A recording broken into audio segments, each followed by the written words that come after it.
Nakakasa ka agad yan, no? Ito una natin papasok sa kanya.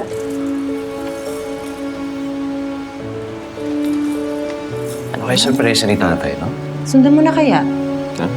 Hindi kasi naisip ko baka mabigat yung sorpresa nun eh. Sir, binaba ko lang sandali. Sandali lang to, sir. Hindi, hoy! Tayo ka lang dito, di ba? Hoy! Baka di mo ako nakikilalang lintik ka. Alis mo na. Sir, pasensya ka na. Dadalhin ko lang to sa apo ko. Huwag mo na akong pakistahin! Uunahin mo pa ba yan? Ha? Dali na! Hoy! Sir! Sorpresa daw, eh. Check mo na lang din. Oh, sige. Silipin ko lang.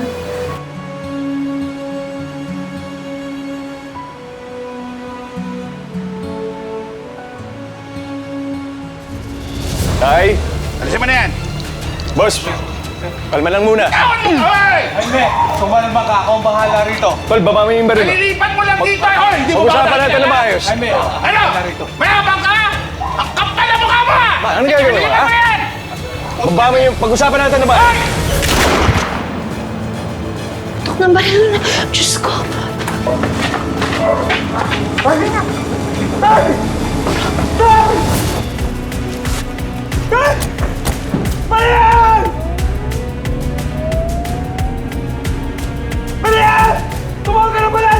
Ano nangyari kay Tito Pablo? Ay, kumapit ka lang. Kumapit ka lang. Ay. Hihinga ka lang, tay. Bert, pasensya ka na. Hindi ako nakadalaw sa bural at bibig. Kasi kaso ko kasi yung kaso ni Tay. Para mahulay ka yung gunman na yun. Sobrang hiya ako sa nangyari. Hindi ko alam kung paano ko haharapin ni Nay. Naunawaan naman kita, Kuya. Kaso hindi tayo pwedeng ganito. Patay na si tatay. Hindi ko alam kung anong gagawin ko kay nanay.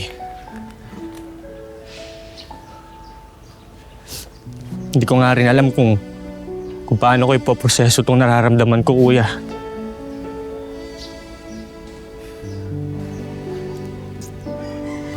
Pero sinusubukan ko.